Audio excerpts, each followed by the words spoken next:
Well, good morning. This is Larry. It's Friday, June 27th. I'm going to go out and try the Cleangold Sluice today. I've had it for quite some time, just haven't had a chance to get it in the water. So it's really designed to get fine stuff. Oh, we'll see what happens.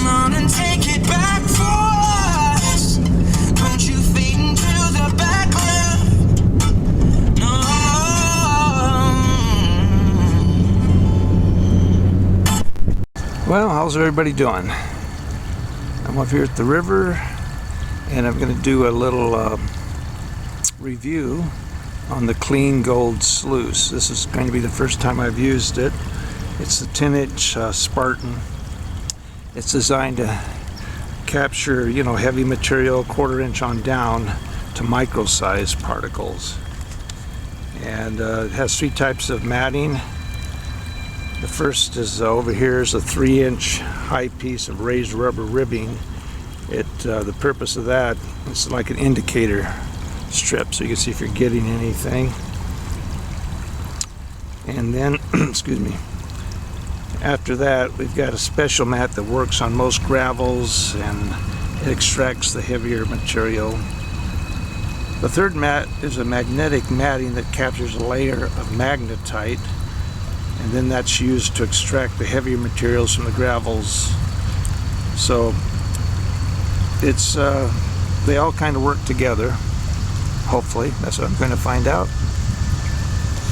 Now it's not quite set up yet. I have to do one more thing. Okay, what we have to do, this works best with little water, so you only want approximately about a 1/2 inch high water running through there. So I think we're pretty close. The next thing you have to do is, if you notice the matting here has air bubbles in it. I forgot my brush. Normally you take a brush and you get those out, but you could do it with your hand. Get the air bubbles out.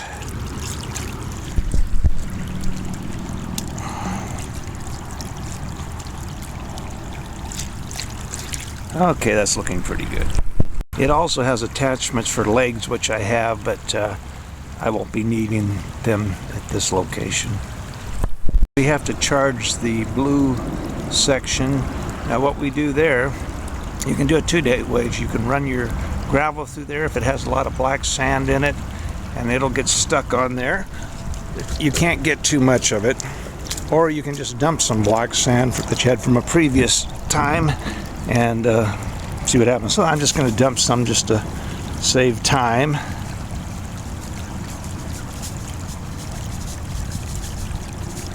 It kind of makes like a corduroy effect. Alright, so now what that does, that actually traps any gold that gets down there.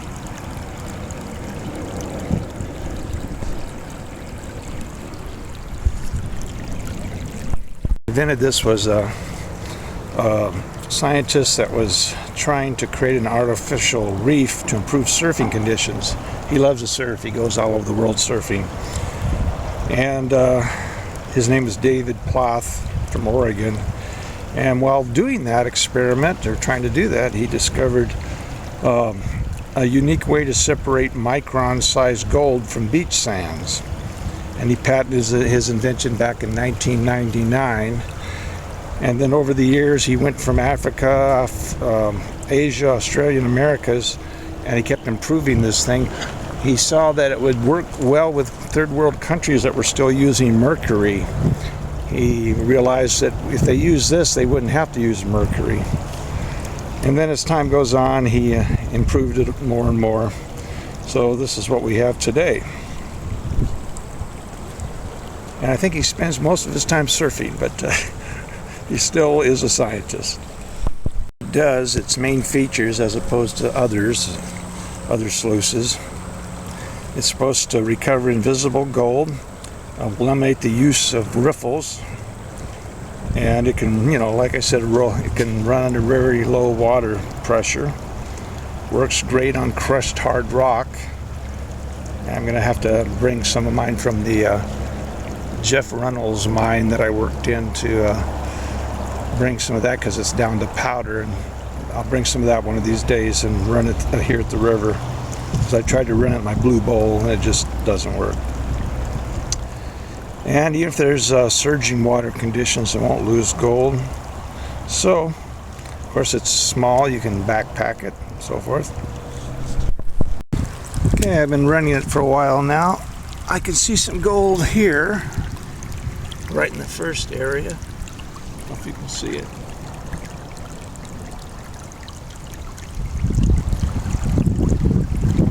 I'm not sure. It's hard to tell if there's any in the second area.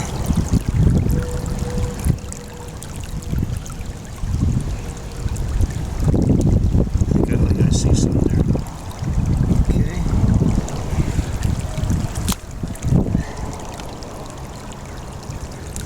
And let's see if we can see the black sand. I think I see a piece right there. Okay.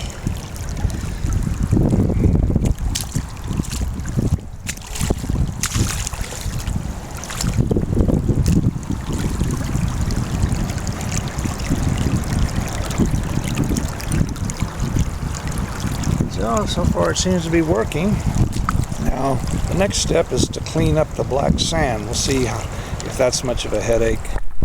So basically with this one, you first put the head into the 5-gallon bucket and splash it with water, which I did already. So that's the first phase. You can see the still got the black sands here, so I'll spread out.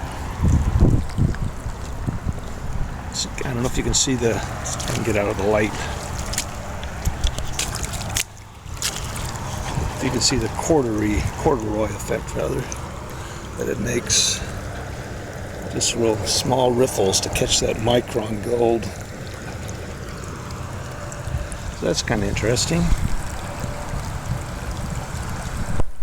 Okay, so we've got the thing back in the bucket.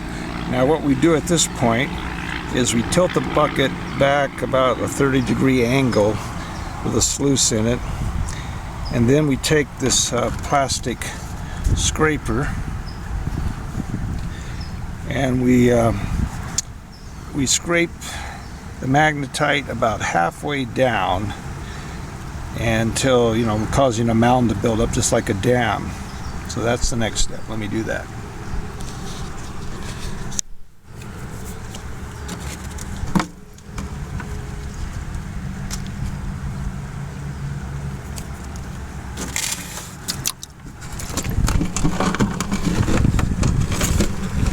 I'm going to have to turn this off. I scraped it about halfway down there.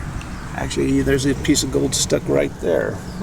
Okay. Right where I scraped it off. So it was actually right underneath the stuff, so it did hold it into place. Okay, now we go to the next step. Now is we run some water so it'll hit that dam and break it open. And then once it does that, and the water flows through there, then we take the magnetite and scrape it down again, about halfway.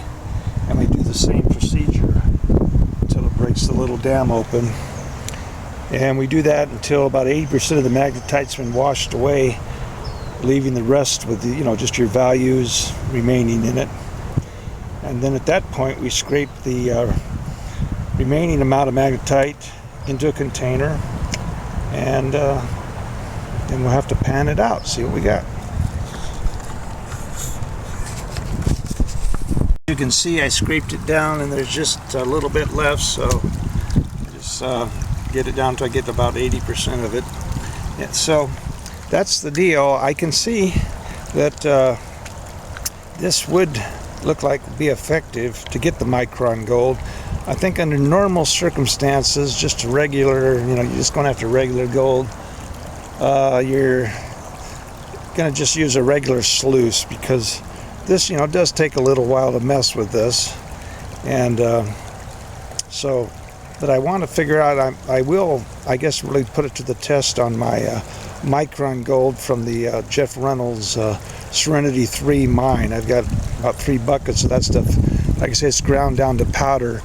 When you try to run it in a blue bowl, it just clogs it up. I mean, it just makes it real cloudy, and you can't tell what you're doing. So I'll see if it'll work in this. I'll have to try that another time. I guess that would be the real test for this thing, getting that gold that's down to minus 200, 300. So see if it can do that. Oh, I guess the next thing I'll just show you is when I get home, I'll have to clean this stuff out and see what I ended up with. So here's what I got from the Cleangold Sluice today. Pretty good amount. And I'm running the black sands from the blue section of the sluice in the blue bowl. I looked at it, I thought it would be done, but it wasn't done yet, so I'll have to do it again another time. But what I could see, there were some small specks in there, but there's still quite a bit of black sand it has to run through. And then it'll be interesting to see if there is any micron gold bunched together that you could actually see. But it won't really change what it looks, the amount much if there is. Now, so that's the end of this adventure. The next one will be Sunday. Today's Friday. Going back to do some coin shooting with Steve and Randy, my brothers, and we'll have a guest appearance by Robert Ferguson. So we're going to the same place we've been 3 or 4 times already, but it just seems to be producing. We keep kind of fanning out and finding more and more coins. So we'll see if there's any left on Sunday. It's supposed to be a very hot day, so we're going to get a super early start.